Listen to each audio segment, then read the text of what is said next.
Hello guys, আসসালামু আলাইকুম। আমার প্রিয় ভাই ও বোনেরা, আপনারা সবাই কেমন আছেন? আমি আলহামদুলিল্লাহ ভালো আছি। অনেক দিন পর আমি আপনাদের সাথে আরেকটি ভিডিও নিয়ে চলে আসলাম। প্রায় 1 বছরের বেশি হয়েছে আমি কোনো ভিডিও আপলোড দিই না।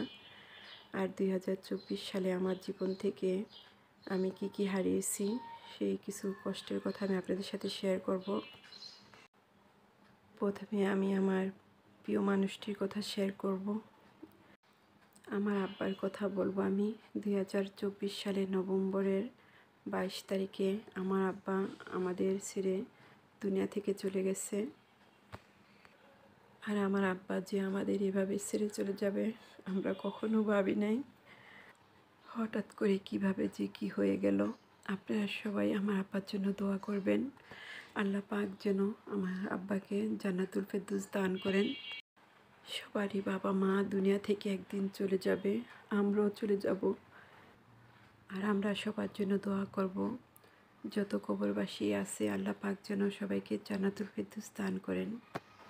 আমার মোবাইল ঢাকা পিজি হাসপাতাল থেকে চুরি হয়েছে। তখনও আমার আব্বা বেঁচে আছিল। মোবাইল হারানোর 1 মাস পর আমার আব্বা মারা গেছে। 1 বছর পর আমি আমার চ্যানেলটা ফিরে পেলাম। মোবাইলটা পাওয়া যায় নাই। 2025 সালে এসে আমি আমার চ্যানেলটি ফিরে পেয়েছি। আর অনেক কষ্টে আমি আমার এই চ্যানেলটি ফিরে পেয়েছি। আর আমি আমার যে বোনের মাধ্যমে চ্যানেলটি ফিরে পেয়েছি ওই বোনের কথাও আমি আপনাদের সাথে শেয়ার করব। আজ এ পর্যন্তই। সবাই ভালো থাকেন, সুস্থ থাকেন। আমরা সবাই সবার জন্য দোয়া করব। আল্লাহ হাফেজ।